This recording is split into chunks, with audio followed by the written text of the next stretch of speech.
Hello बच्चों, कैसे हैं आप सभी? Welcome to my class. Am I audible, visible to everyone? Am I audible to everyone? Are you able to hear me? So a very good evening to everyone. I am Tamsa Dagi, your biology educator on Rank Plus, and आज हमारा second lecture है of principles of inheritance and variation. Students, I really hope जो भी आपको मैं पढ़ा रही हूँ डेली बेसिस पे आप उसको सेल्फ स्टडी भी कर रहे हैं, बिकॉज विदाउट सेल्फ स्टडीज़ आपकी प्रिपरेशन बहुत ज़्यादा वीक है. You need to understand there is a difference between coaching classes and self studies. So you need to maintain a balance between both, right? चलिए तो स्टार्ट करते हैं आज की क्लास के साथ, that is principles of inheritance and variation का lecture second. और आज के लेक्चर में हम क्या करने वाले हैं? We will be studying about your inheritance of one gene. हमने पिछली क्लास में किया था, तो जाहिर सी बात है आज हम इनहेरिटेंस ऑफ टू जीन्स करेंगे. ठीक है, तो we will be doing inheritance of two genes and then फिर हम डाई हाइब्रिड क्रॉस उसमें आ ही जाएगा. बेसिकली टू जीन्स का मतलब ही डाई हाइब्रिड है. तो will study about the dihybrid cross. I will teach you each and everything about dihybrid cross. और उसके बाद में ना हम मेंडल का तीसरा लॉ भी देखेंगे, that is law of independent assortment. Then इसके अलावा हम और भी कुछ पॉलीजेनिक इनहेरिटेंस, प्लियोट्रॉपी, इन तरह के टॉपिक्स भी आज कवर कर लेंगे. ठीक है, क्योंकि हमारे पास आज काफ़ी समय है. सो 1.5 आवर की क्लास में I think will be able to finish all of these topics as well. All right बच्चे,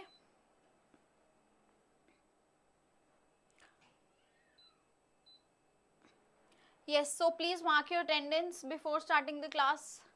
सेक्स डिटर्मिनेशन भी आज ही कर लेंगे of all the your humans, birds, insects and your honey bee as well. Okay, या मैं अच्छे से ऑडिबल हूँ, विजिबल हूँ सभी को? यस और नो? देखो मेरे को चैट्स ना थोड़ा सा. हाँ जी. So Lokesh is here. All right, NCERT ज़रूर खोल लेना. एक बार रिकैप कर लेते हैं पिछली क्लास में क्या क्या पढ़ लिया था हमने. क्या क्या पढ़ लिया था? कोई पढ़ के आया है? आप पढ़ के आए हो बच्चे? पढ़ के आए हो? क्या पढ़ा था हमने पिछली क्लास में? वी टॉक्ड अबाउट, सबसे पहले इंट्रोडक्शन हमने किया था. हमने बात की थी about the two terms, that is inheritance and variation. ठीक है, मैंने आपको ये दो टर्म्स के बीच में डिफरेंस बताया था कि इनहेरिटेंस और वेरिएशन का क्या मतलब होता है और इनके बीच में क्या डिफरेंस है.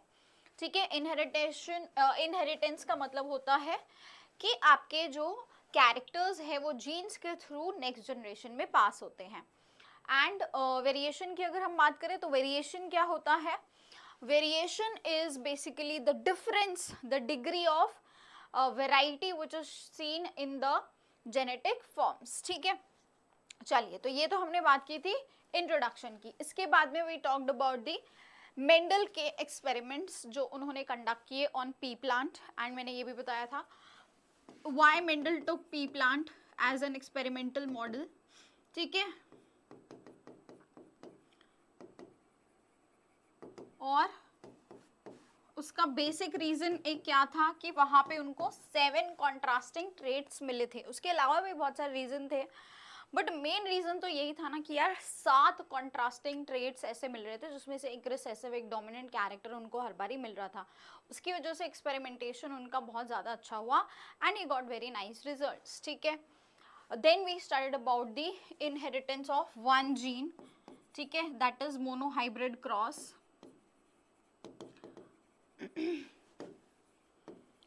तो inheritance of one gene monohybrid cross में हमने क्या देखा स्टूडेंट्स की जब भी किसी एक कैरेक्टर को हम पास ऑन करते हैं ना, ठीक है, और उसमें पेरेंट्स को पहले क्रॉस कराएंगे तो हमारे पास में जो F1 जनरेशन आएगी, फिलियल 1 जनरेशन, वो सारी की सारी डोमिनेंट ट्रेट शो करेंगे, ऑल्दो उनका जीनोटाइप हेट्रोजाइगस कंडीशन में होगा.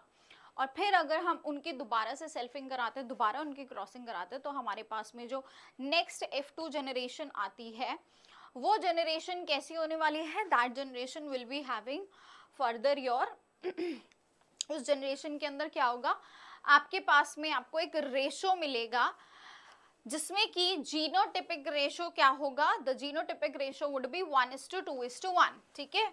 तो यहाँ पे मोनोहाइब्रिड क्रॉस में जीनोटिपिक रेशो क्या आता है, जीनोटिपिक रेशो आता है 1:2:1, ठीक है। और अगर बात करते हैं फिनोटिपिक रेशो की, तो फिनोटिपिक रेशो आता है 3:1, है ना।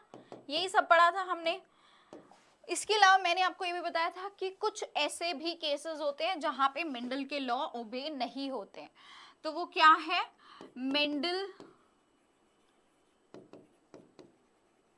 not followed, in which cases, in two cases, that is your आपका एक होता है कोडोमिनेंस और एक होता है आपका that is your incomplete dominance, ठीक है। दोनों के एग्जाम्पल्स हमने डिटेल में कवर किए थे।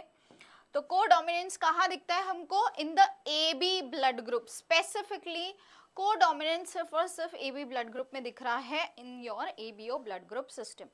और इनकम्प्लीट डोमिनेंस हमको कहाँ दिखा, इनकम्प्लीट डोमिनेंस हमको कहाँ पे दिखा था, incomplete dominance we saw in the antirrhinum plant, उसके फ्लावर्स में हमको दिखा स्नैपड्रैगन में, जहाँ पे red was not completely dominant over the white flower and hence we got the pink coloured flowers. Also we studied about your test cross and back cross, ठीक है। हमने ये सारे टॉपिक्स पिछली क्लास में कवर कर लिए थे।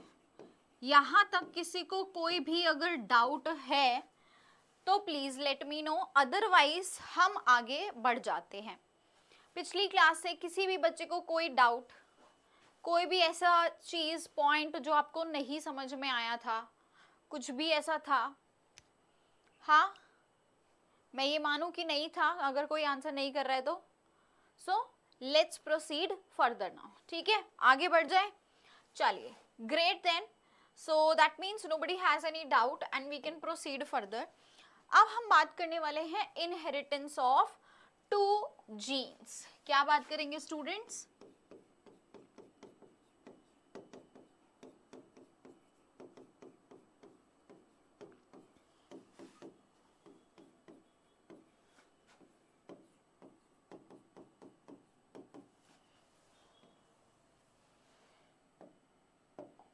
टू जीन्स का इनहेरिटेंस।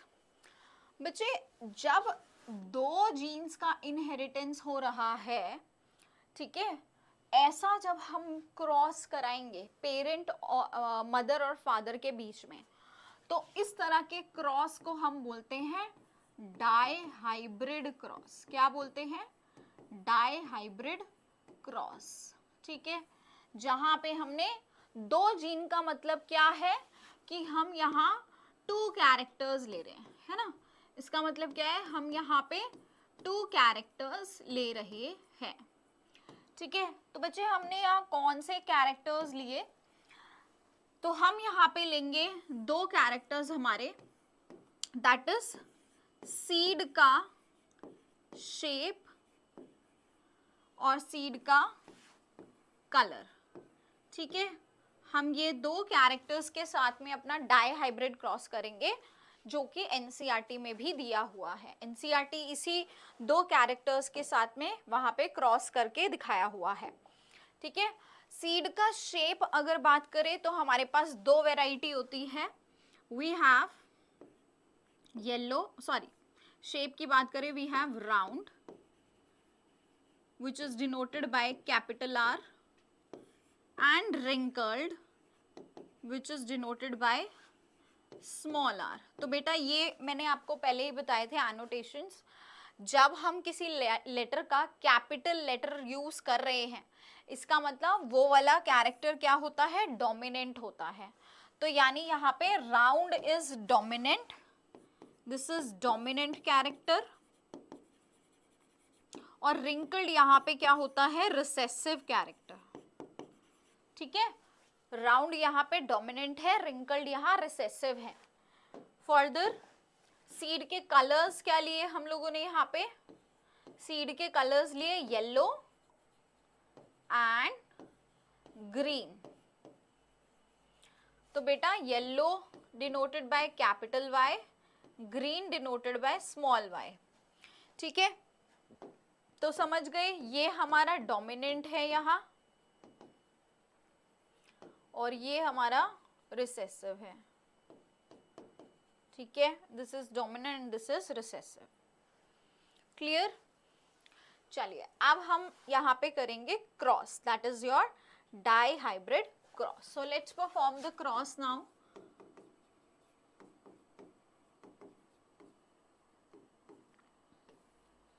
इनिशियली हमने यहाँ पे क्या ले लिए, पेरेंट्स ले लिए। ठीक है, हमने क्या ले लिए, पेरेंट्स ले लिए बेटा। So we have your male and female parents here. तो स्टूडेंट्स देखो, हमने जो पेरेंट्स लिए हैं, अगेन बिल्कुल जैसे हमने मोनो हाइब्रिड क्रॉस परफॉर्म किया था कि हमने होमोजाइगस डोमिनेंट से होमोजाइगस रिसेसिव को क्रॉस कराया था। ठीक है, just to simplify our results, जो कि एनसीईआरटी में भी किया हुआ है। तो सेम चीज हम यहाँ भी करेंगे।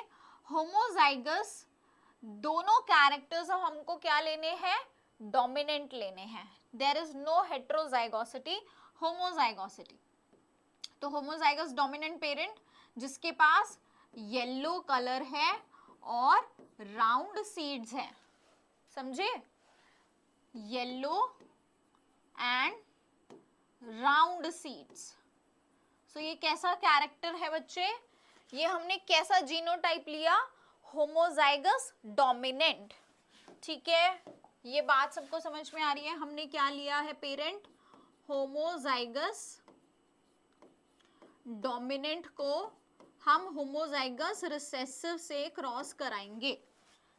होमोजाइगस रिसेसिव क्या हुआ, small Y small Y small are small r, no heterozygosity. So हमने यहाँ पे दूसरा पेरेंट लिया होमोजाइगस रिसेसिव।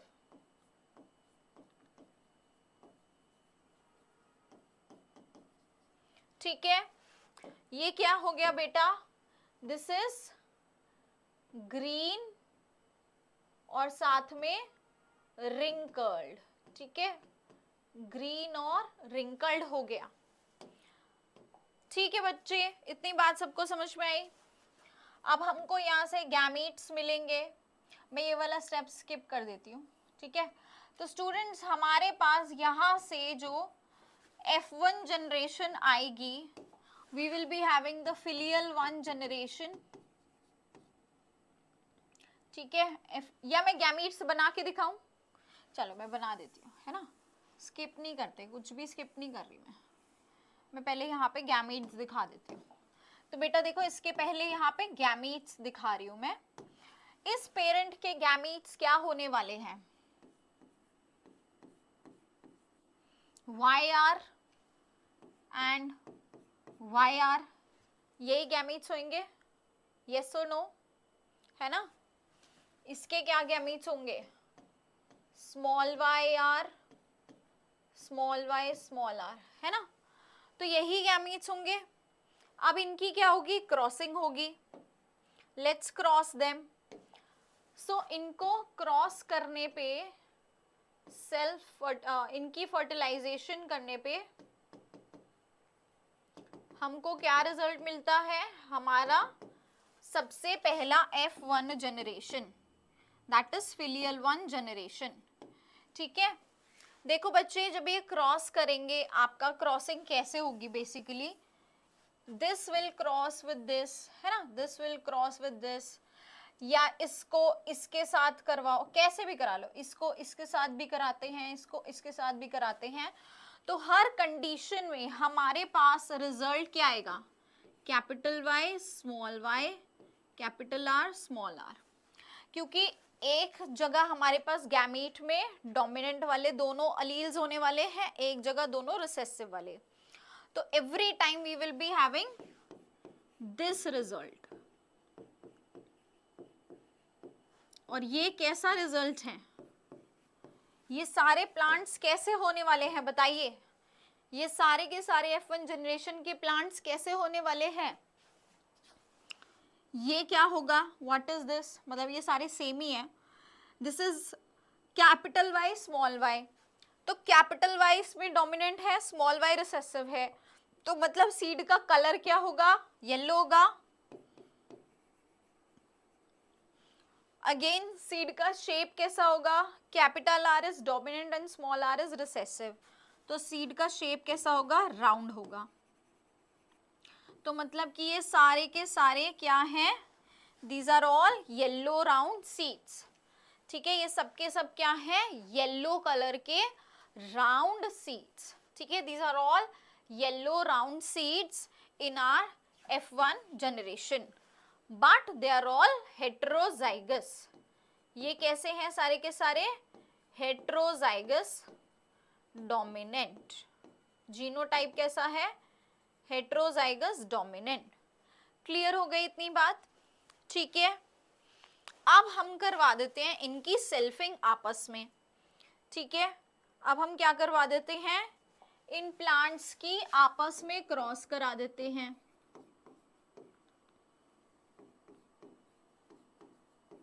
बेटा देखो ये क्या था, हमारा F1 जनरेशन था, हमको यहाँ से F2 जनरेशन मिलेगा. गैमीट्स क्या आएंगे इससे हमारे पास में, यहाँ से कैसे गैमीट्स आएंगे, कैपिटल वाई कैपिटल आर, एक ये आ जाएगा. Then we will also have capital Y small R, ये भी हो सकता है.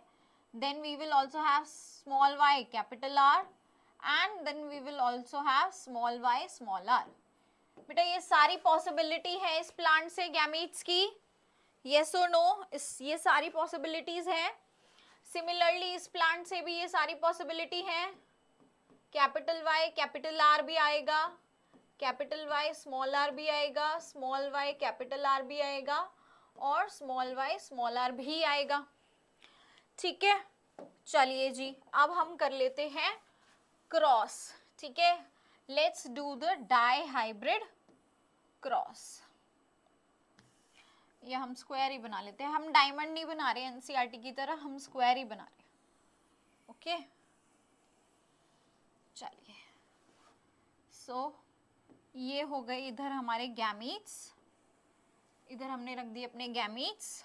ठीक है, ये हम कर रहे हैं मेल फीमेल का क्रॉस. ठीक है, 1 2 3 4. So 1 2 3, ये थोड़ा ज़्यादा बड़ा हो गया. बेटा प्लीज साथ में आप लोग भी बनाइए बॉक्स. ठीक है, I want you all to draw the box along with me.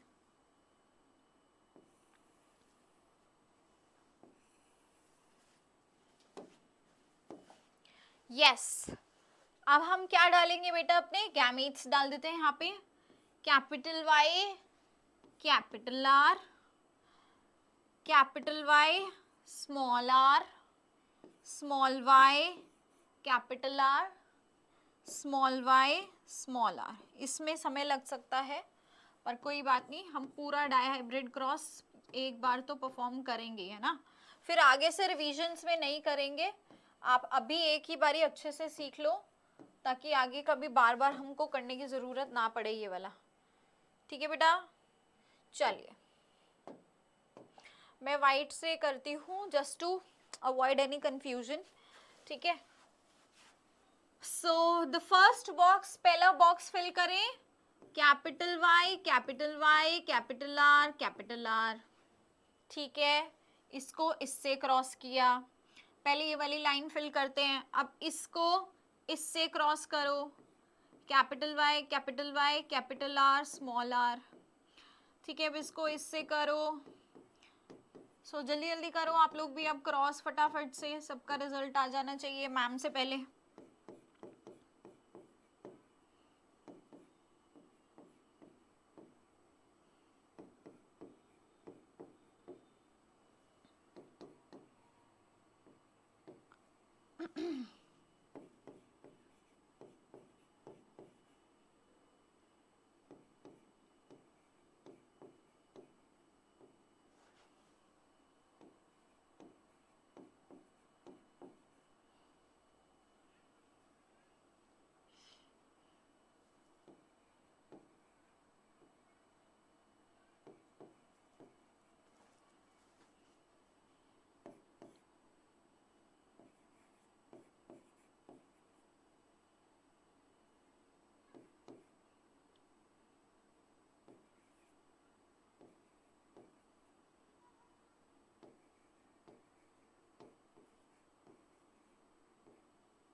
Done,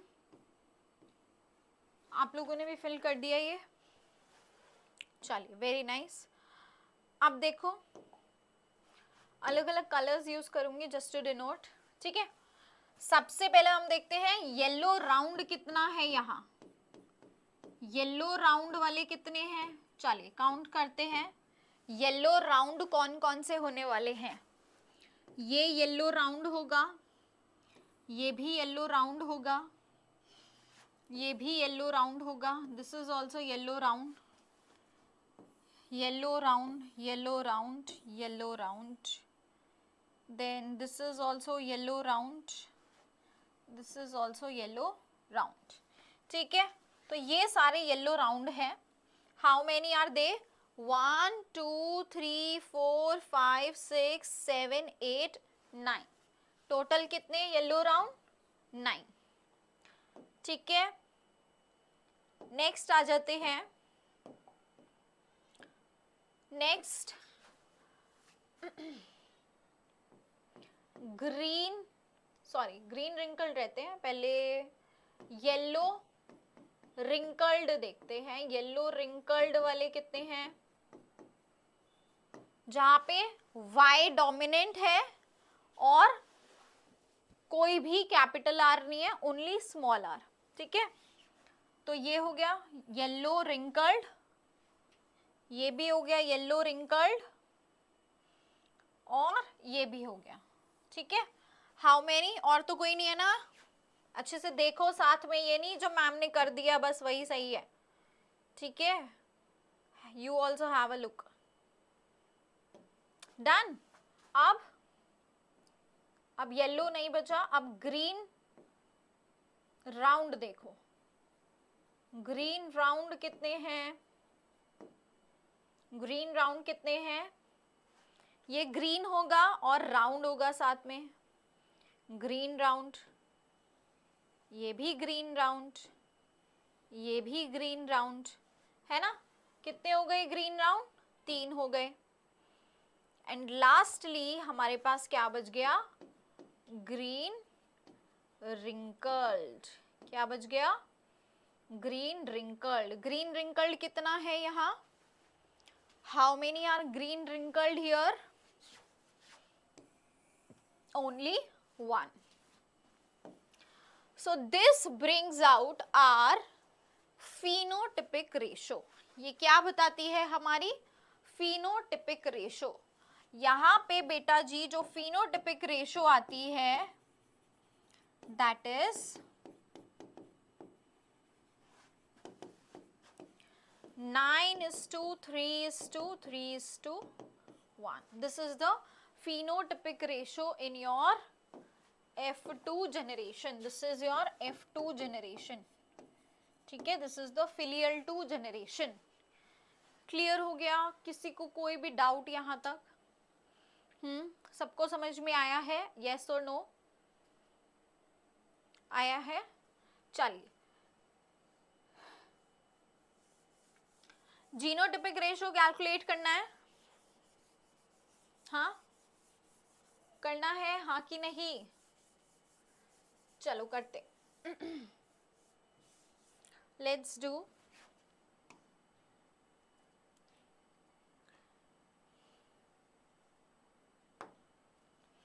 genotypic ratio calculate करते हैं। सबसे पहले capital Y, capital Y, capital R, capital R कितने हैं, capital Y, capital Y, capital R, capital R एक ही है, और तो नहीं है ना कहीं पे भी, सो इट इज ओनली 1, ठीक है। अब मैं ऐसे ऐसे कलर्स लूंगी जो अभी तक हमने नहीं लिए हैं, ताकि हम डिस्टिंग्विश कर पाए। नेक्स्ट कौन सा है, capital Y, capital Y, capital R, small r, कितने हैं बेटा, 1 दो और है कहीं ये जहां दो कैपिटल Y एंड देन नहीं है ना, only have to like this, ठीक है। नेक्स्ट है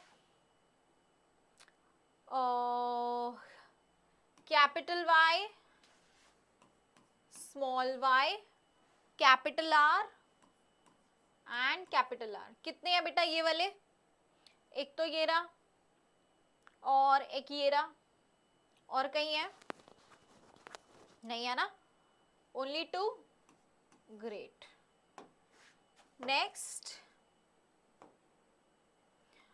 नेक्स्ट है कैपिटल Y, स्मॉल r। कितने हैं? Capital Y, small r, again it is only one, ठीक है। नेक्स्ट बेटा, नेक्स्ट आ गया capital Y, small y, capital R, small r। सबको समझ में आ रहा है मैम क्या कर रही है? How many? 1 2 3 and 4। How many बच्चा? 4, ठीक है। नेक्स्ट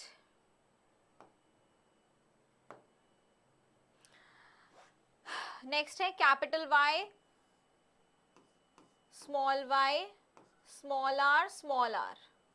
कितने हैं ये वाले? 1 एंड 2, सो दिस इज 2, ठीक है। चलिए next, small y, small r, sorry capital R, this one, it is only 1, okay. फिर आता है बेटा आपका नेक्स्ट क्या आ रहा है?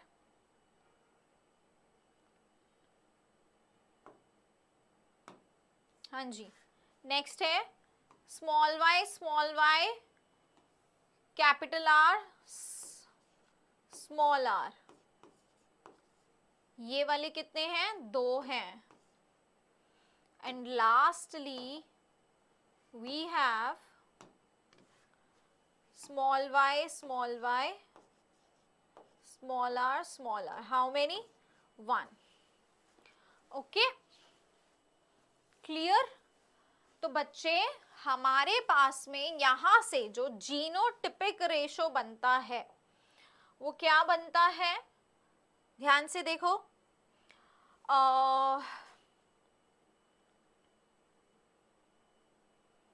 मैं ना अब इसको रिमूव कर रही हूँ यहाँ से, ठीक है। I am removing this just to make you write the genotypic ratio. ये सबने नोट कर लिया था ना? कैसे आया है ये समझ में आया है? कोई दिक्कत तो नहीं आई ना यहाँ तक? चलिए अब देखो स्टूडेंट्स, क्या आया हमारे पास में यहाँ पे? Genotypic ratio. हमारे पास में ये जीनोटिपिक रेशो आया है। कैसा आया है? 1:2:2:1। पहले इतना लिख देते हैं, उसके बाद 4:2:1:1 है ना, 4:2:1:1। ये आता है जीनोटिपिक रेशो। याद करने के लिए मैं आपको इसको थोड़ा सा क्या कर देती हूँ, लेट्स जस्ट चेंज इट, ठीक है। इसको मैंने क्या कर दिया? Rearrange, just to make you all remember. Rearrange करके 1:2, फिर 4, फिर ये 1 आगे कर देते हैं बस और 2 पीछे कर देते हैं। अब देखो, अब याद करना कितना आसान हो गया ना, सिंपली 1 2 2 1 4 1 2 2 1, ऐसे याद रखना है आपको। ये जीनोटिपिक रेशो है। 1 2 2 1 4 1 2 2 1। कोई मुश्किल है इसको याद करना? ठीक है बेटा, ये डाइहाइब्रिड रेशो किसका है? ये जीनोटिपिक रेशियो किसका है? डायहाइब्रिड क्रॉस का। इतनी बात सबको समझ में आ गई? यहाँ तक किसी को कोई कंफ्यूजन? कोई कंफ्यूजन तो नहीं है ना? चलिए, बहुत अच्छी बात है। अब देखो बच्चे, यहाँ पे डायहाइब्रिड क्रॉस में हमें एक इसके थ्रू मेंडल को एक और लॉ मिला जिसको हम बोलते हैं लॉ ऑफ इंडिपेंडेंट असॉर्टमेंट। क्या बोलते हैं? This is the third law, third Mendel's law.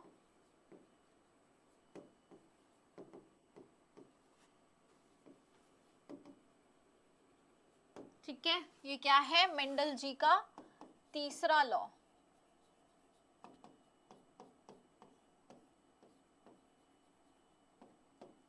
That is law of independent assortment. ठीक, नाम से थोड़ा थोड़ा समझ में आ रहा होगा कि इंडिपेंडेंट असॉर्टमेंट यानी खुद से अलग अलग होना। जिस तरह हमने लॉ ऑफ सेग्रीगेशन में देखा था कि जब गैमीट्स के अंदर हमारे अलील्स पास होते हैं वो इंडिपेंडेंटली सेग्रीगेट होते हैं। सेम इसी तरह डायहाइब्रिड क्रॉस में मेंडल जी ने ये बताया कि अगर दो कैरेक्टर्स या दो से ज़्यादा कैरेक्टर्स एक साथ पास हो रहे होते हैं तो वो एक दूसरे के इंडिपेंडेंट होते हैं। ठीक है, यानी अगर जैसे हमने अभी देखा ना, सीड का कलर और सीड का शेप, ये दो कैरेक्टर्स हैं स्टूडेंट्स। ठीक है, जब ये नेक्स्ट जनरेशन में पास हो रहे हैं तो सीड का कलर जो है वो इंडिपेंडेंटली जाएगा, सीड का शेप जो है वो इंडिपेंडेंटली जाएगा। ऐसा नहीं है कि जहां पे कलर होगा वहीं पे शेप होगी। यानी जैसे फॉर एग्जांपल अभी हमने पेरेंट लिया था ना, येलो एंड राउंड। ठीक है, क्रॉस कराया था तो हमारे पास क्या आया था? सॉरी, दूसरा पेरेंट हमने क्या लिया था? रिसेसिव। ठीक है, हमारे पास फिलियल 2 में जो रिजल्ट्स आए थे, हमको वहां पे येलो राउंड भी मिला है जो कि क्या है? पेरेंटल कॉम्बिनेशन है। हमको वहां पे येलो रिंकल्ड भी मिला है। ठीक है, मिला था ना, येलो रिंकल्ड 3 मिले थे। हमको वहां पे ग्रीन राउंड भी मिला है, हमको वहां ग्रीन रिंकल्ड भी मिला है। ठीक है, तो इसमें से स्टूडेंट्स ये और ये दो तो पेरेंटल कॉम्बिनेशंस हैं। क्या है? पेरेंटल कॉम्बिनेशंस, मतलब जो पेरेंट में भी थी, येलो राउंड और yellow wrinkled, this is also parental combination. लेकिन जो ये दो हैं, येलो रिंकल्ड और ग्रीन राउंड, ये दोनों नॉन पेरेंटल कॉम्बिनेशंस हैं। क्या है ना? नॉन पेरेंटल कॉम्बिनेशंस हैं। इनके अंदर हमको नई वैरायटी दिखी है जो पेरेंट से अलग है। अब इस एग्जाम्पल से हमको क्या पता चल रहा है कि जो सीड का कलर था येलो, वो हमेशा राउंड के साथ चिपका नहीं हुआ था। वो नेक्स्ट जनरेशन में येलो अलग पास हुआ, राउंड अलग पास हुआ। अगर ये दोनों चिपके रहते ना तो क्या होता? हमको कभी भी येलो रिंकल्ड जैसी कॉम्बिनेशन नहीं मिलती। भाई वो अगर एक साथ एक चलते हैं, हाँ, तो क्या हमको ये दूसरी नई वाली कॉम्बिनेशन मिलती? येलो रिंकल्ड कभी फॉर्म ही नहीं होती। समझ रहे हैं आप इस बात को? क्या बता रही हूं मैं? Did you understood? ठीक है, तो ये क्या है? ये नॉन पेरेंटल कॉम्बिनेशंस है बच्चे।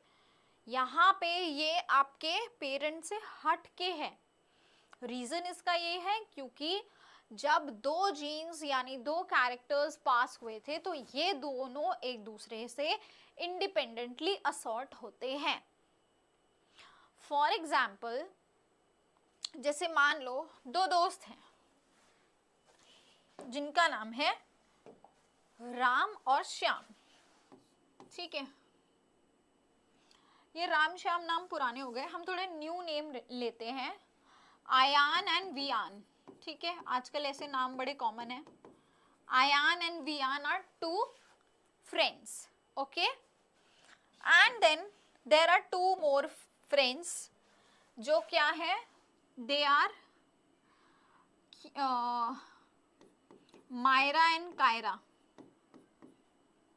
ठीक है। आजकल ऐसे नाम बहुत चल रहे हैं ना, तो अभी हम राम श्याम सीता गीता छोड़ के अब इन्हीं नामों पे आगे के एग्जाम्पल्स लिया करेंगे, ठीक है। चलिए, आप में से किसी का नाम तो नहीं है आयान वियान मायरा कायरा? चलो कोई बात नहीं, मैं ऐसा कुछ वो नहीं बोलने वाली, एक एग्जाम्पल ही दे रही हूँ। देखो बच्चे, आयान और वियान दो अच्छे दोस्त हैं, हमेशा साथ में रहते हैं, हमेशा खाते पीते हैं, है ना। पर इन्होंने एक दूसरे को कभी भी ये नहीं बोला कि तू हमेशा मेरे ही साथ चिपका रहेगा, या तू कभी भी दूसरे दोस्तों के साथ, दूसरे फ्रेंड्स के साथ बॉन्डिंग नहीं कर सकता। इसने ऐसा कभी नहीं बोला बेटा। आयान मायरा के साथ भी जा सकता है, कायरा के साथ भी जा सकता है, ठीक है। Similarly Viaan can also go with Myra and Kyra and vice versa. Similarly इन दोनों ने भी कस्मे वादे नहीं खाए, और यही रीजन है हमारे पास यहाँ से हर तरह का कॉम्बिनेशन बन जाएगा दोस्तों का। हमारे पास आयान वियान का भी बनेगा, हमारे पास मायरा कायरा का कॉम्बिनेशन भी बनेगा, ठीक है। And Aayan can also be friend with Myra and Viaan can also be friend with Kyra, ठीक है। तो ऐसे कॉम्बिनेशन भी बन सकते हैं, समझे बात। ये इन्होंने एक दूसरे को कस्मे वादे नहीं दिए कि तुम हमेशा मेरे ही साथ रहोगे या दूसरे दोस्त कभी बनाओगे ही नहीं। सिमिलरली सीड के कैरेक्टर्स के साथ भी सेम ही चीज है। सीड का हो या फिर कोई भी कैरेक्टर हो यहाँ पे एग्जाम्पल सीड का ले रहे हैं, पर ऐसा नहीं है कि ये सब सीड के ही कैरेक्टर के साथ एक्सेप्शन है। It will go with any character जहां पे भी एक से ज्यादा कैरेक्टर्स पास हो रहे होंगे, एक से ज्यादा जीन्स इन्वॉल्व होंगे in passing on the information to the next generation, ठीक है। सो इसी को कहते हैं इंडिपेंडेंट असॉर्टमेंट। क्या होता है independent assortment? Whenever the characters passes, more than one character passes to the next generation, they assort independently of each other, ठीक है। whenever more than one character passes to the next generation,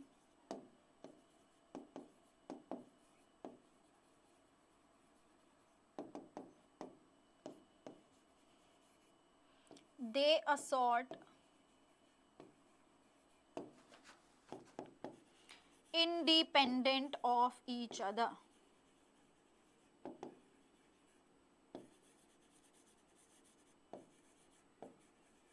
ठीक है। वो एक दूसरे से independently assort होते हैं। क्लियर हुई बात? यस और नो? ठीक है, डन। चलिए, so this tells all about your Mendel's law of independent assortment. Now students, ये जितनी भी इंफॉर्मेशन, मेंडल की जितनी भी इंफॉर्मेशंस थी, इनको दो साइंटिस्ट ने और ज़्यादा गहराई से पढ़ाई की और ज़्यादा गहराई से उनको देखने की कोशिश की। अब उन लोगों ने इन सारी स्टडीज़ को, जो जीन्स के बेसिस पे मेंडल ने लॉज दिए थे, उन सारे लॉज को क्रोमोसोम के जरिए देखने की कोशिश की। क्या किया? जितनी इंफॉर्मेशन अभी जीन्स की मेंडल ने दी थी, जो भी लॉ स्टेट किए थे, वही सारी चीजें उन्होंने क्रोमोसोम्स के अंदर देखने की कोशिश की। Who were those two scientists? वो थे आपके सटन एंड बोवेराय।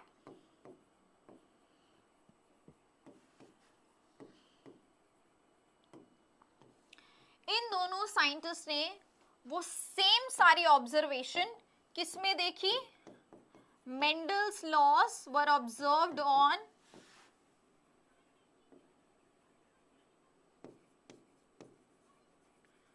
क्रोमोसोम्स। ठीक है, क्रोमोसोम्स पे सेम सारी इंफॉर्मेशन देखने की कोशिश की, तो वहां से क्या पता चला बच्चे कि जो हमारे क्रोमोसोम्स होते हैं, ठीक है, the chromosomes are actually responsible for carrying the information to the next generation. So अभी तक जो भी हमने पढ़ा था कि जो भी इंफॉर्मेशन है वो जीन पास कर रहा है, actually it was not the gene which was responsible for passing on the generation, but हमारे क्रोमोसोम्स होते हैं जो इंफॉर्मेशन को आगे पास करते हैं, and this was stated as chromosomal theory of inheritance। ठीक है, this was stated as chromosomal theory of inheritance। Chromosomal theory of inheritance यही कहती है कि जो एक्चुअल में इनहेरिटेंस हो रहा होता है वो जीन का नहीं होता, वो क्रोमोसोम का होता है। फॉर एग्जाम्पल मान लो कि ये कोई पेरेंट है, ठीक है, ये कोई दो पेरेंट है, इन्होंने आगे अपने गैमेट्स पास किए, मतलब इनके जो भी इनका सोमैटिक सेल है, मान लो ये इनका सोमैटिक सेल है, ठीक है, इसके अंदर हमने बोला कौन सा जीन है, ये पेरेंट है आपके प्लांट के, ठीक है, इनके पास हमने बोला क्या है भाई, टॉल प्लांट है ये, ठीक है, वी साइड की it is capital T and small T, यही बोला था ना, बट एक्चुअल में ये कैपिटल टी नहीं होता, ये कैपिटल टी एक क्रोमोसोम के अंदर जीन है, ठीक है, ये इस तरह से क्रोमोसोम होते हैं जो आगे फर्दर पास होंगे, राइट।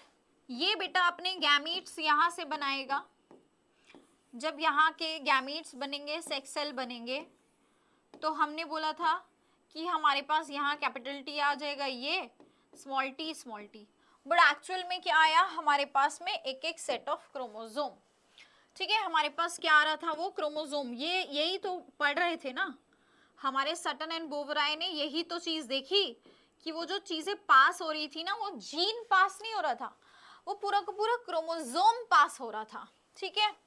फिर हमने ये देखा कि जब हम इनकी क्रॉसिंग कराते हैं तो हमारे पास में इस तरह के सेल्स आते हैं, ठीक है, अगेन ये फिर से हमारे क्या बन गए थे, डिप्लॉयड सेल, जिनके अंदर दोबारा से पूरा का पूरा क्रोमोसोम का सेट वापस आ गया, समझे।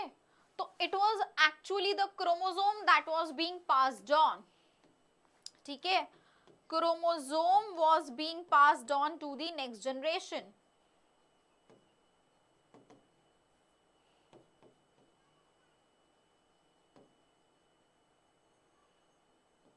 ड्यूरिंग इनहेरिटेंस, ठीक है, यही बात किसने बताई थी, सटन एंड बोवराय ने। ओके, नाउ इसको ऐसे समझो एक एग्जाम्पल के थ्रू, जैसे मान लो बेटा क्या है ना, हमारे पास में ना यहाँ एक ट्रक है, क्या है, ट्रक है, ठीक है, ओके, और ये हमारा एक दूसरा ट्रक है, दो ट्रक है हमारे पास, ठीक है। अब इन ट्रक्स के अंदर क्या आ रहा है, एक पार्सल आ रहा है, हमारा एक पार्सल आया है कोई, ठीक है, ऑल्दो इसमें बहुत सारे पार्सल होंगे बट हम इंटरेस्टेड है हमारे पार्सल में, इसमें कोई ए पार्सल आ रहा है, इसमें हमारा कोई बी पार्सल आ रहा है, ठीक है, ऑल्दो इसमें और भी बहुत सारे पार्सल्स होंगे, ठीक है, पर हम जैसे यहाँ पे हम सिर्फ इंटरेस्टेड थे ना, एक ही हम कैरेक्टर को स्टडी कर रहे थे, उसी तरह हम यहाँ पे सिर्फ अपने एक पार्सल पे क्या कर रहे हैं, we are just focusing on one parcel, इसके अलावा यहाँ बहुत सारे और पार्सल्स भी हैं। सिमिलरली उन क्रोमोसोम्स के अंदर भी बहुत सारे और जीन्स भी होते हैं। समझ में आई ये बात? इसमें भैया और भी बहुत सारे पार्सल है, पर हम सिर्फ फोकस कर रहे हैं अपने पार्सल पे। अब बेटा क्या हो रहा था ना, आप यहाँ खड़े हो, आप अपने घर में हो, आपके घर पे क्या आया, डोरबेल बजा के पार्सल वाला भैया आया और वो आपको क्या दे के गया, ये ए पार्सल दे गया, ठीक है। सिमिलरली ये दूसरा बंदा है, वो बी घर में मतलब वो बी वाला पार्सल लेके गया और जिसका था उसको दे आया, ठीक है। तो यहाँ पे ये लोग ना मेंडल की तरह सोच रहे हैं, ये जो लोग हैं ये मेंडल की तरह सोच रहे हैं। मेंडल को सिर्फ पार्सल में इंटरेस्ट था, मतलब सिर्फ किसमें, जीन्स में इंटरेस्ट था, वो सिर्फ जीन्स पे फोकस कर रहा था। पर उसने कभी ये ध्यान नहीं दिया कि एक्चुअल में उन जीन्स को लाने वाला, यानी इस पार्सल को लाने वाला कौन था, ये ट्रक था। तो ये ट्रक ना आता आगे बढ़ता नहीं, अगर ये ट्रक नहीं चल के आता तो पार्सल खुद चल के आ सकता था आपके पास, नहीं ना। सिमिलरली क्रोमोसोम्स पूरा के पूरे एज इट इज पास होते हैं और अपने साथ वो जीन लेके जाते हैं। बात समझ में आई? It is not actually the parcel that came to their house, but it was the truck that उसने पूरा एक स्टेट से दूसरी स्टेट कवर किया, तब आपके कहीं पास में वो पहुंचा है। सिमिलरली यहाँ पे ट्रैवल कौन करता है, क्रोमोसोम करता है, और उसके अंदर इस तरह के जीन होते हैं जो साथ साथ में पास होते रहते हैं। देखो ये जीन्स इस तरह प्रेजेंट होते हैं, ये है ना, ये सारे जीन्स हैं, दुनिया भर के जीन्स आपको यहाँ मिलेंगे, अलग अलग इंफॉर्मेशन कैरी कर रहे होंगे, ठीक है। तो ये एक्चुअल में जीन्स जो होते हैं ये आपके क्रोमोसोम्स के थ्रू पास होते हैं। सबको इतनी बात समझ में आ गई? So it is not actually the allele or the genes which are being passed on as is stated by Mendel.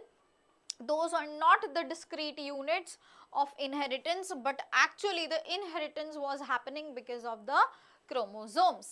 Now इस एक्सपेरिमेंट का वेरिफिकेशन करने के लिए there was another scientist जिनका नाम था T.H. Morgan, ठीक है। इस एक्सपेरिमेंटल वेरिफिकेशन करने के लिए, इस थ्योरी का एक्सपेरिमेंटल वेरिफिकेशन करने के लिए देयर वाज अनदर साइंटिस्ट जिनका नाम था टी.एच. मॉर्गन।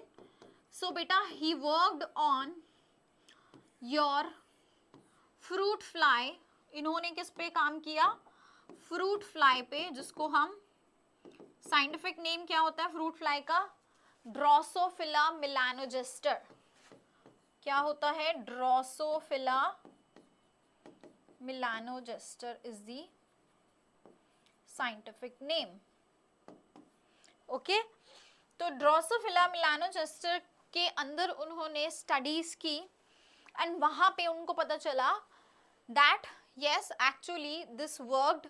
अभी मैं आपको डायग्राम्स दिखा देती हूँ जो एनसीईआरटी में गिवन है, I will open the NCERT for you, ठीक है। एंड बेटा एक क्वेश्चन कई बार पूछ लिया जाता है कि व्हाई फ्रूट फ्लाई, क्यों फ्रूट फ्लाई को लिया गया, उसके बहुत सारे रीजन थे।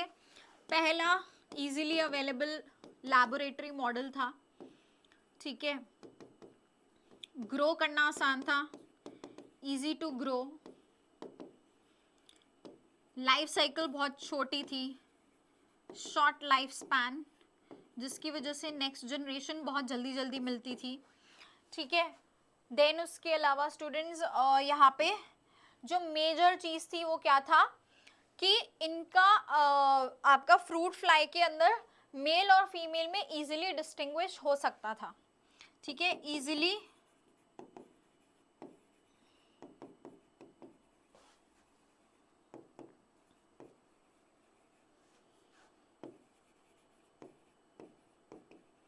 मेल एंड फीमेल के बीच में इजीली डिस्टिंग्विश किया जा सकता था। क्लियर हो गई बात, यस और no?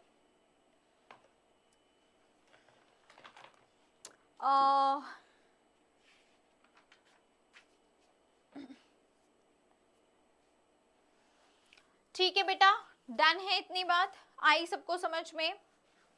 Okay, so that is why the fruit fly was being used and also yes that यहाँ पे इजीली इसके अंदर वेरिएशन, इसके अंदर हेरिडिटरी वेरिएशंस भी काफी सारे नोटिस हुए, ठीक है, हेरिडिटरी वेरिएशंस भी काफी सारे नोटिस हुए, जिसकी वजह से it was a very good experimental model for TH Morgan. ठीक है, चलिए I will show you the NCERT now and एक बार डायग्राम देखते हैं एनसीईआरटी के।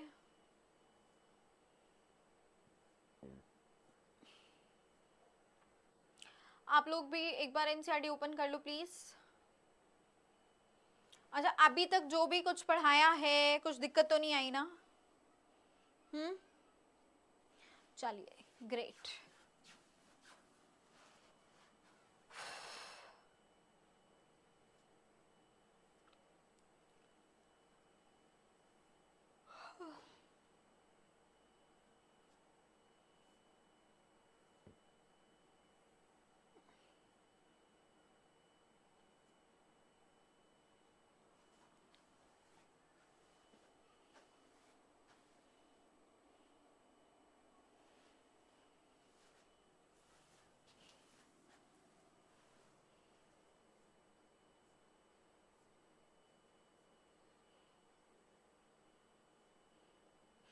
ये देखो, आज हमने इनहेरिटेंस ऑफ 2 जीन किया है, ठीक है, ये पूरा क्रॉस आज हमने कर लिया था। Same yellow round seed wrinkled green, यही वाला सेम एक्सपेरिमेंट हम लोगों ने किया है and we got the same results, that is 9:3:3:1, ठीक है, जो कि आप यहाँ भी इजीली देख पा रहे हैं। ये ऑरेंज कलर के बॉक्सेस सारे ये सब येलो राउंड है, ये हल्के ग्रीनिश वाले क्या है, these are all green and these are all wrinkled and yellow. Then उसके बाद में ये पिंक वाले जितने भी हैं, इनफैक्ट आप इमेजेस भी देख सकते हैं, they are all round and green और साथ में आपकी ये रिंकल्ड एंड ग्रीन। तो यानी यहाँ पे फिनोटिपिक रेशो 9:3:3:1 है। और मैंने आपको आज जीनोटिपिक रेशो भी करा दिया, क्या होता है 1:2:2:1:4:1:2:2:1, ठीक है, 1:2:2:1 4 1:2:2:1। ओके, मैं जो दिखाना चाह रही हूँ that is the chromosomal theory of inheritance का topic. Okay, so one diagram is this which is showing basically the independent assortment, ठीक है, ये आपका इंडिपेंडेंट असॉर्टमेंट दिखा रहा है कि that your yellow is not always linked with the red one, ठीक है, your orange is not always linked with the green one. Initially आप यहाँ देख रहे हैं कि ये शायद साथ साथ में सेपरेट हुए हैं, है ना, ये साथ साथ में सेपरेट हुए हैं, लेकिन इसके बाद हमको यहाँ पे न्यू वैरायटी मिल जाएगी, ठीक है। जब ये इसके साथ फर्दर जाके जब हम इनकी क्या कराते हैं, क्रॉसिंग कराते हैं ना, तो बेटा अगर ये इसके साथ में ब्लेंड होगा तो देन देयर आर चांसेस कि ऑरेंज आपका रेड के साथ भी फॉर्म कर सकता है और येलो आपका ग्रीन के साथ भी कर सकता है, ठीक है। ये देखो यहाँ पे सेम चीज जो मैंने बोली, यहाँ पे आपका मियोसिस 2 हुआ, ठीक है, and you are having these germ cells, similarly you are having these germ cells here. So हमारे पास 2 पॉसिबिलिटी आ गई, इनकी अगर हम सेल्फिंग कराएंगे, यहाँ पे इन वाले जर्म सेल्स की अगर सेल्फिंग कराएंगे तो या तो ये इसके साथ फ्यूज करेगा, है ना, और ये इसके साथ, यही पॉसिबिलिटी होती है। तो then we can have either orange green yellow red और we can also have orange red yellow green. So any of the combination can form in both the cases. इस केस में हमारे पास इन दोनों में से कोई भी कॉम्बिनेशन बन सकता है। समझ में आया कि नहीं आया? बेटा जब यहाँ पे मियोसिस 2 होता है तो उस मियोसिस 2 में नहीं पता कि इसके साथ ये क्रोमोसोम भी जा सकता है, इसके साथ ये भी जा सकता है, इसके साथ ये भी जा सकता है, इसके साथ ये भी जा सकता है। तो दोनों केस में ये भी पॉसिबिलिटी है, ये भी है, ये भी है और ये भी है। हमारे पास में ये वाले जर्म सेल्स भी आ सकते हैं, ये भी आ सकते हैं, ये भी आ सकते हैं और ये भी आ सकते हैं। कलर से सिंपली बताने की कोशिश की, बहुत अच्छा एक्सप्लेनेशन है इस डायग्राम में। नेक्स्ट है हमारा ड्रोसोफिला के एक्सपेरिमेंट्स जो डीएच मॉर्गन ने किए थे। देखो मैंने जैसा कि आपको बताया, मॉर्गन ने इस तरह से क्रॉसिंग ओवर करके ये पता लगाने की कोशिश की कि एक्चुअल में जो जीन्स पास हो रहे थे वो क्रोमोसोम्स के थ्रू हो रहे थे। अब इन स्टडीज में एक और चीज पता चली, वो क्या थी? वो ये थी students, there were 2 more terms that were discovered, that is linkage and crossing over। 2 और टर्म्स यहाँ पे डिस्कवर हुई, क्या?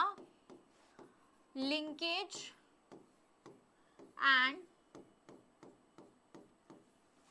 Crossing over. क्या होती है बेटा ये?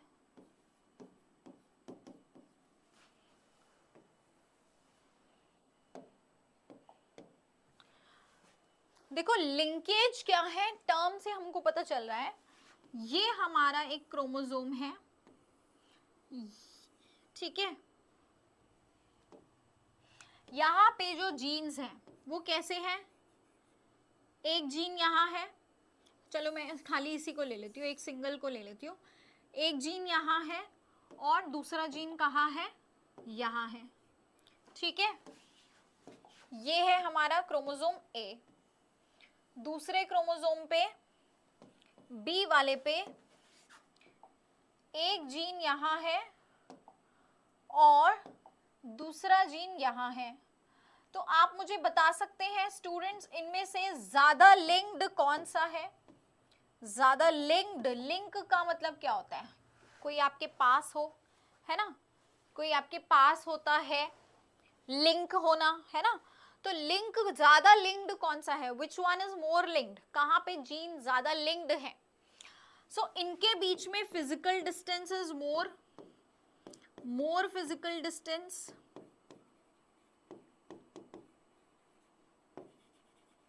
जो दोस्त आपसे थोड़ा दूर रहते हैं, दूसरे शहर में, दूसरे देश में, वो कैसे हैं? उनका फिजिकल डिस्टेंस ज्यादा है ना, तो आप उनसे क्या हो? लेस लिंक्ड होते हो, बहुत कम बात हो पाती है, बहुत कम मिल पाते हैं, है ना। ऐसे आपके कुछ रिश्तेदार होंगे, कजन्स होंगे, जो फिजिकल डिस्टेंस जिनके साथ ज्यादा होगा, दूसरे शहर में होंगे और आप उनसे बहुत कभी कभी मिल पाते हैं, ठीक है। तो you are less linked there. And यहाँ पे क्या है? The physical distance is less and it is more linked. यहाँ पे लिंकेज ज्यादा है, इनके बीच में लिंकेज ज्यादा है, ठीक है, इसमें लिंकेज ज्यादा है ना। अब बेटा एक बात बताओ, अब मैं अगर इसकी, अब मान लो इसका जो पेयर था ये क्रॉसिंग ओवर में जाते हैं, ठीक है, ये क्रॉसिंग ओवर में जाते हैं, ये इसका वेरिएंट है दूसरा, ठीक है। मुझे सारे ही डिफरेंट कलर यूज करने पड़ेंगे क्योंकि ये इसके वेरिएंट है।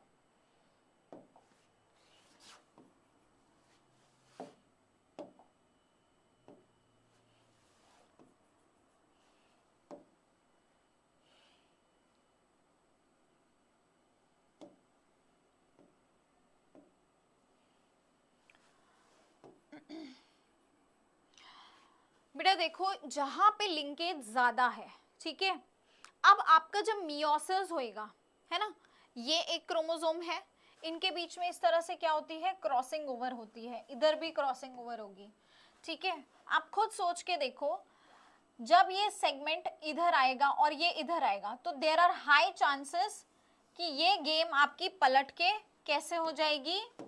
ये अगर क्रॉसिंग ओवर होती है तो ये वाला हिस्सा इधर आ जाएगा और ये वाला हिस्सा इधर चला जाएगा।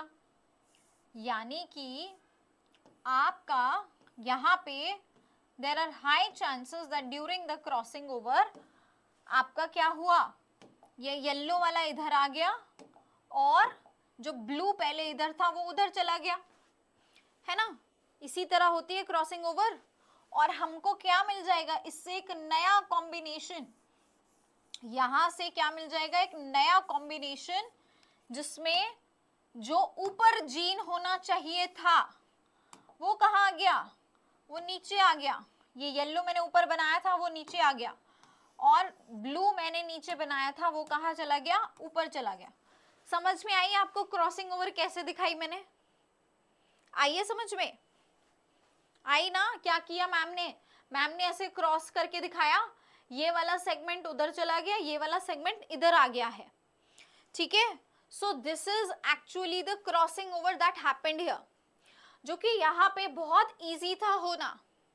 वही सेम क्रॉसिंग ओवर स्टूडेंट्स अगर मैं यहाँ करती हूँ, आप देखो आप, हाँ अब देखो यहाँ पे सेम क्रॉसिंग ओवर करते हैं। ये देखो मैंने सेम क्रॉसिंग ओवर यहाँ करी, कोई जीन में अल्टी पल्टी हुई नहीं हुई, क्योंकि ये तो बेटा इतने ज्यादा क्लोजली एसोसिएटेड है, ये तो इनको कोई छेड़ ही नहीं पा रहा, ठीक है। दैट इवन आफ्टर मियोसिस कुछ चेंज नहीं हुआ, एंड ये आपका क्रोमोसोम एज इट इज का एज इट इज रह गया, ठीक है। तो यहां से हमको क्या पता चला कि जब आपके जीन्स बहुत ज्यादा क्लोजली एसोसिएटेड होते हैं, यानी वो लिंक्ड होते हैं, more linkage, then we will have very less recombination। हमारे पास कोई रिकॉम्बिनेंट नहीं बना, जो पेरेंट था वही नई रिकॉम्बिनेशन है, लेकिन यहाँ पे जो रिकॉम्बिनेशन है वो काफी हद तक हुई है, पूरा जीन चेंज हो गया है। पेरेंट की जगह अब हमारे पास पूरी complete non parental combination form हो गई है। तो बेटा जितनी ज्यादा लिंकेज उतनी ही लेस recombination।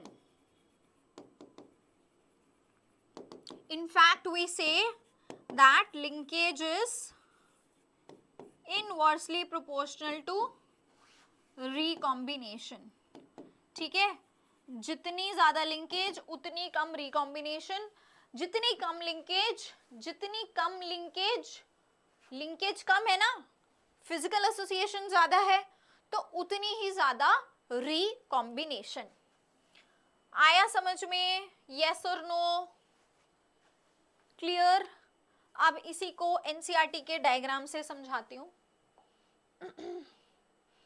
जो ये वाले क्रॉसेस हैं जो आप लोगों को शायद समझ नहीं आते, let's talk about them now. NCERT open कर लेना अपनी अपनी।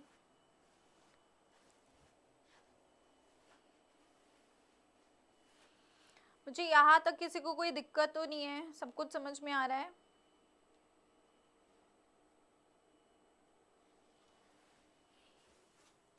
चलिए देखिए, पहले ये वाला देखते हैं।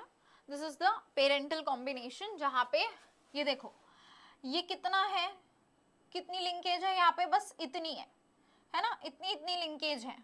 आप स्टूडेंट्स हमारे पास में जब यहाँ पे रिकॉम्बिनेशन आता है दैट इज ओनली 1.3%, और पेरेंटल टाइप कितना आ रहा है, 98.7% पेरेंटल टाइप आ रहा है।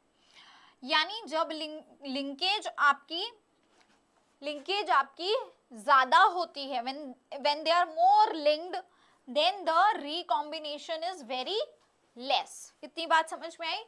सिमिलरली क्रॉस बी देखो, जब ये डिस्टेंस ज्यादा होता है यानी लिंकेज क्या है, कम है, तब उस कंडीशन में देखो क्या हो रहा है, आपके पास में recombinant types is higher, that is 37.2% आ गया है ना, 37.2% रिकॉम्बिनेशन आ गया। समझ गए, देख रहे हो ना फिजिकल डिस्टेंस कितना है, यहाँ पे पेरेंटल टाइप के बीच में बस इतना डिस्टेंस है और यहाँ पे इतना है, तो यहाँ डिस्टेंस कम था इसीलिए रिकॉम्बिनेशन कम हुई है, पेरेंटल टाइप ज्यादा आएगा, and vice versa in this case. Clear, कोई कंफ्यूजन तो नहीं है यहाँ तक? सबको सब कुछ क्लियर? चलिए ओके, अब आ जाते हैं नेक्स्ट टॉपिक पे, दैट इज पॉलीजेनिक इनहेरिटेंस। ठीक है,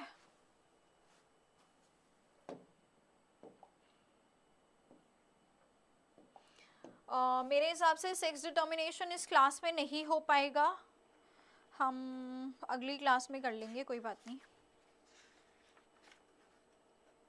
ठीक है, नेक्स्ट क्लास में कर लेंगे मेंडेलियन डिसऑर्डर्स और अपना म्यूटेशन एंड सेक्स डिटर्मिनेशन। चलिए okay, so yeah we were talking about polygenic. अगर होता है तो कर लेंगे, कोई बात नहीं, नहीं होता तो we will continue in next class.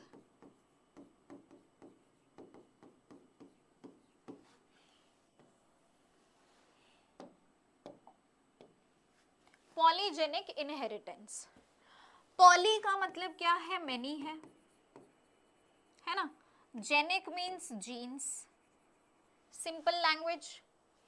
तो पॉलीजेनिक इनहेरिटेंस, ऐसी इनहेरिटेंस जहां पे एक से ज्यादा जीन्स की इनहेरिटेंस हो रही है।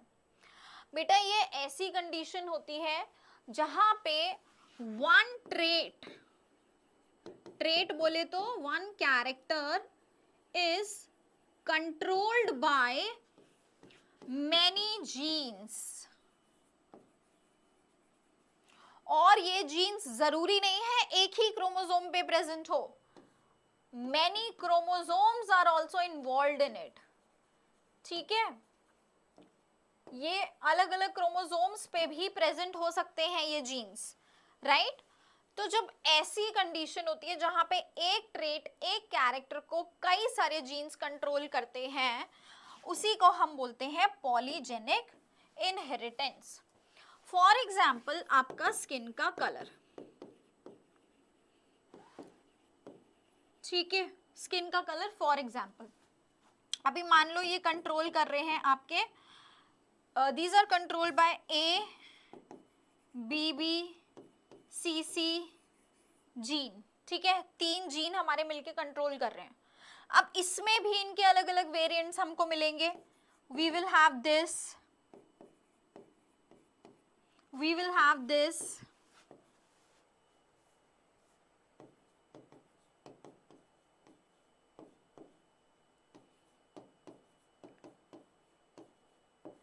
so different conditions हमको यहाँ पे traits देखने को मिलेंगे। ठीक है, डिपेंडिंग ऑन कौन सा यहाँ पे अलील है, कौन सा डोमिनेंट है, कौन सा रिसेसिव है, कौन से क्रोमोसोम पे कौन सा जीन कितना डोमिनेंट है ना, होमोजाइगस है, हेट्रोजाइगस है, रिसेसिव है, उसी के बेसिस पे ये स्किन का कलर डिसाइड होता है। That is why we have a huge variety in our skin colours. Similarly even the height, हमारी जो हाइट होती है, that is also one of the example of your polygenic inheritance. Clear हो गया सभी को? आया समझ में what is polygenic inheritance? Now there is another term which is known as pleiotropy. अब वो इसका एकदम opposite है। Don't get confused between these two terms. बहुत simple, clear शब्दों में इनके नाम में ही इनका मतलब है। जैसे पॉलीजेनिक में तो कोई आपको गलती होनी ही नहीं चाहिए, ठीक है। प्लियोट्रॉपी क्या होता है स्टूडेंट्स? प्लियोट्रॉपी एक ऐसा मैकेनिज्म है जहां पे मोर देन वन जीन, ठीक है, जो अभी हमने देखा था वो एक ट्रेट कंट्रोल कर रहा था, यहाँ पे क्या हो रहा है, one gene is controlling more than one traits.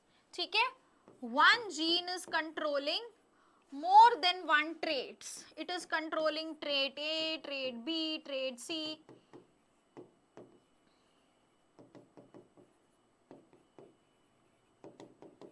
समझे? So one gene is controlling more than one traits. This is known as pleiotropy or pleiotropism. इसका एक एग्जाम्पल है आपका sickle cell anaemia for example, ठीक है, फिनाइल केटोन्यूरिया,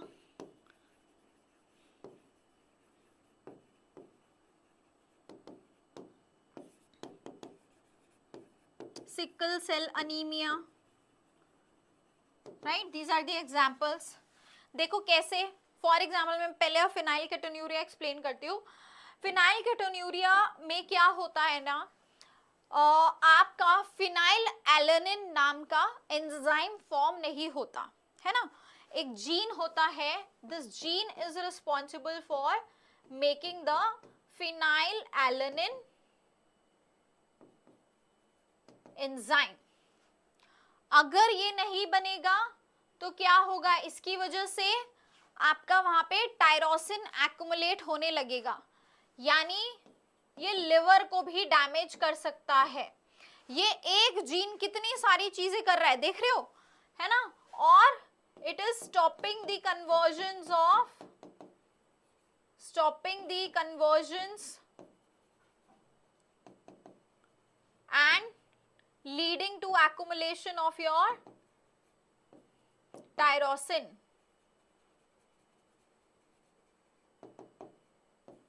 अब इस एक जीन की वजह से कितनी सारी दिक्कतें आ रही हैं, तो यानी एक जीन कंट्रोल करता है बहुत सारे फैक्टर्स, बहुत सारे ट्रेट्स, बहुत सारे कैरेक्टर्स इन द बॉडी।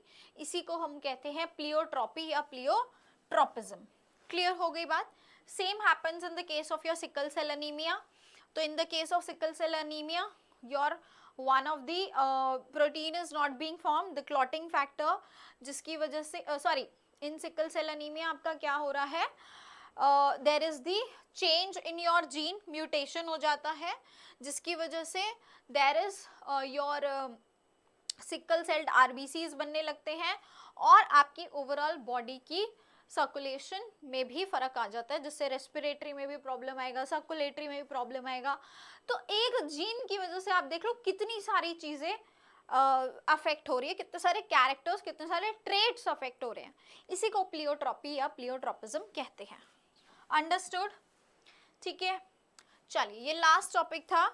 अब देखो हमारे पास टाइम है सेक्स डिटर्मिनेशन पढ़ने के लिए, है वैसे कर सकते हैं। चलिए let's finish this off as well. चलिए let's study about the sex determination also. ज्यादा फास्ट तो नहीं हो रहा, सेक्स डिटर्मिनेशन रहने दूं या करना है? देखो हमारे पास टाइम है तो we can do the topic, है ना, 1.5 घंटे को तो कंज्यूम करते हैं। सेक्स डिटर्मिनेशन, इसमें ह्यूमंस तो आपने बचपन से बहुत बार पढ़ लिया होगा, ठीक है, वो इजीली समझ आ जाएगा। सबसे पहले हम पढ़ते हैं XY टाइप, जो कि हमको कहाँ दिखता है, ह्यूमंस में और ड्रोसोफिला में, है ना, ह्यूमंस में मिलता है, इवन सेम हमको ड्रोसोफिला में भी मिलता है।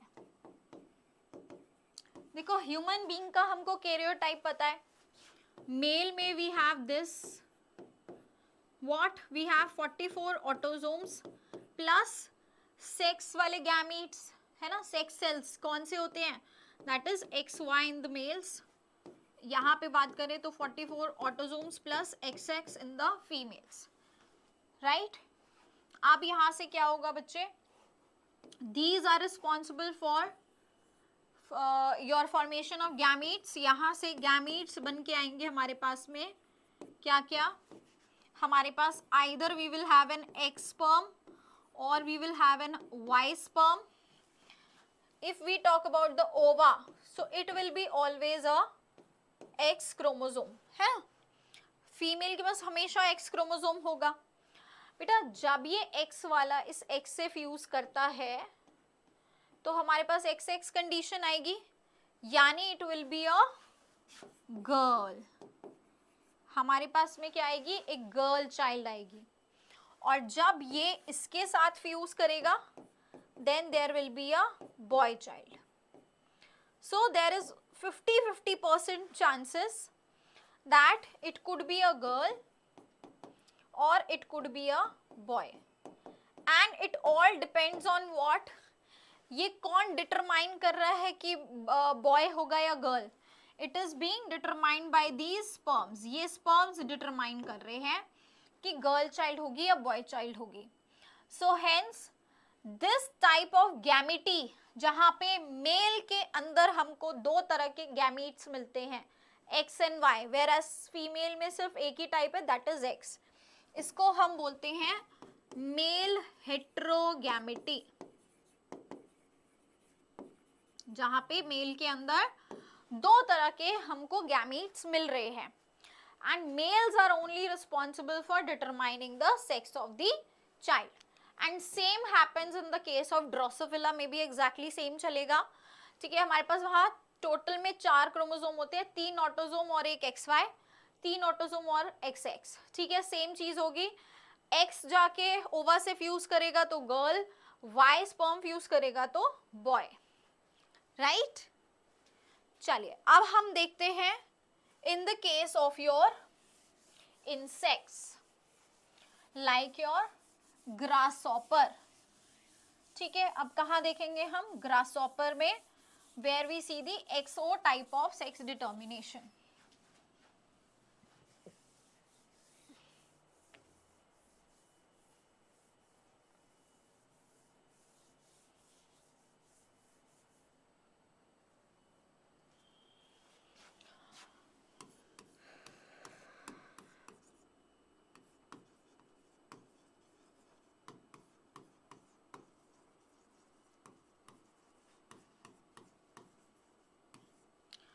So in the case of grasshopper we have XO type of sex determination। ठीक है, मेल हो गया, ये हमारा फीमेल हो गया। Here the gametes are XO, here the gametes are XX, same just like the humans। Now बेटा gametes यहाँ से क्या आएगा, X and O। O basically represent that there is no chromosome, O means 0 here। ठीक है, it means 0 chromosome, right? So that means it does not have any chromosome, it is 0 chromosome। You understood? Okay, so these are the gametes here। यहां से हमारे पास में हमेशा X type का ही ओवा आएगा। अगर बच्चे ये इसके साथ फ्यूज करता है, देयर इज अ फीमेल, है ना, जिसका अगेन 50% चांस है। ये अगर इसके साथ फ्यूज करता है, again we have a male, जिसका भी 50% चांस है। तो अगेन यहाँ पे भी हमने क्या देखा, we again saw the male heterogamety here, where male is responsible for determining the sex of the next generation। तो जिस भी ऑर्गेनिज्म का जो भी जेंडर में हेट्रोगैमेटी होगी, वही समझना, वही डिटरमाइन करता है नेक्स्ट जनरेशन का जेंडर या सेक्स। ठीक है, नेक्स्ट आ गया बेटा, इसके बाद में हमारा बर्ड। अब आपको थोड़ा सा डिफरेंट नजर आएगा, क्योंकि कोई गेस कर सकता है क्यों, why it is different? Anybody? Can anyone guess here why it is different?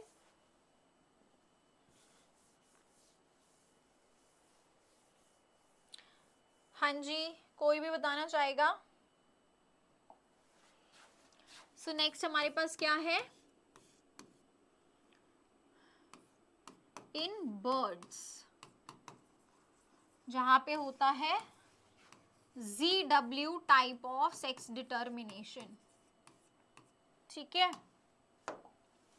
So we have a male here and a female here. Male का it is ZZ, but in the case of female it is ZW।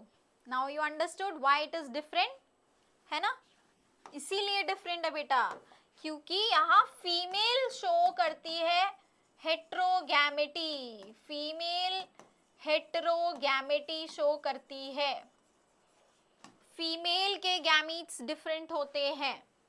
ठीक है, अब आप देखो क्या होगा, mail के पास बेटा ZZ ही है, तो यानी कि मेल का जो स्पर्म होगा वो हमेशा Z ही होने वाला है ना, मेल का स्पर्म हमेशा Z होगा, इसके पास एक ही है ऑप्शन। लेकिन यहाँ पे हमारे पास अब दो तरह के ओवा आ सकते हैं, we can have 2 type of ova here. हमारे पास Z टाइप का ओवा भी आ सकता है, W टाइप का भी आ सकता है। तो अगर तो बेटा ये स्पर्म इसके साथ मीट करेगा तो then we will have a male. Okay, अगर ये इसके साथ में फ्यूज करता है then we will have a female. Again इनका 50-50% ही चांस है, ठीक है। So this type of gamety is known as female heterogamety. ये एक लौता ऐसा केस है जहां पे फीमेल डिटरमिन करती है कि नेक्स्ट जनरेशन का सेक्स क्या होने वाला है, राइट।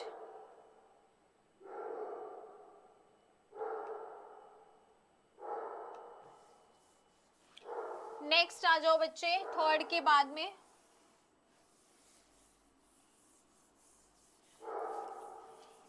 इनफैक्ट ये लास्ट है, दैट इज इन बीज, ठीक है। ये हमारा लास्ट टाइप का है बेटा। यहाँ पे एक अलग ही चीज चलती है, you will just wait a second ना।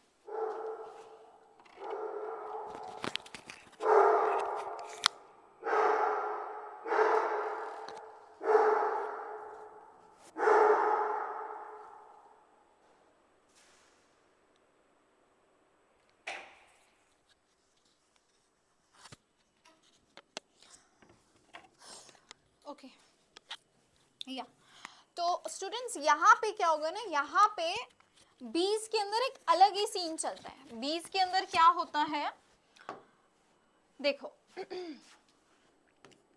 यहाँ पे फीमेल के पास में 32 क्रोमोसोम्स होते हैं, दे आर डिप्लॉयड। कैसे होते हैं ये? डिप्लॉयड होते हैं। और मेल के पास कितने होते हैं? मेल के पास होते हैं only 16 chromosomes and they are actually haploid.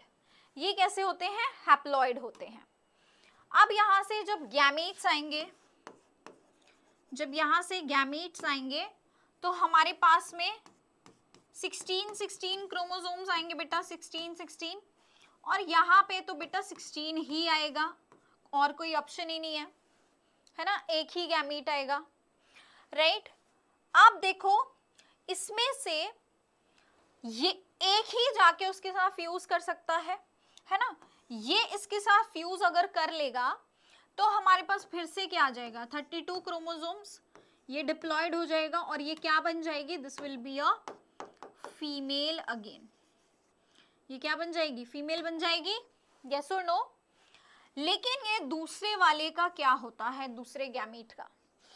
बेटा इस कंडीशन में ये क्या करता है, ये डायरेक्टली एक नया ऑर्गेनिज्म बना देता है, that is a male, without undergoing the fertilization, ठीक है, विदाउट फर्टिलाइजेशन,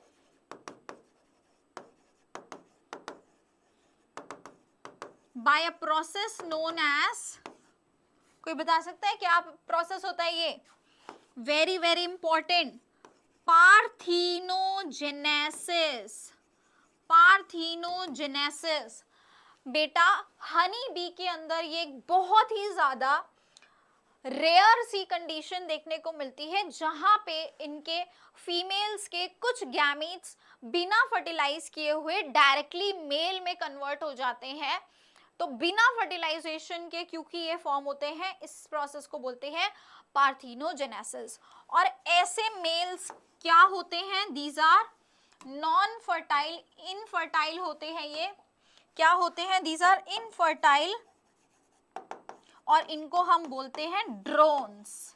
क्या बोलते हैं इनको? ड्रोन्स बोलते हैं। क्लियर? बाकी आपके क्या बन जाती है? जो फर्टिलाइज हो जाएगी वो फीमेल बना देगी। क्लियर हो गया? डन जी? यस और नो? चलिए now let's do the questions quickly.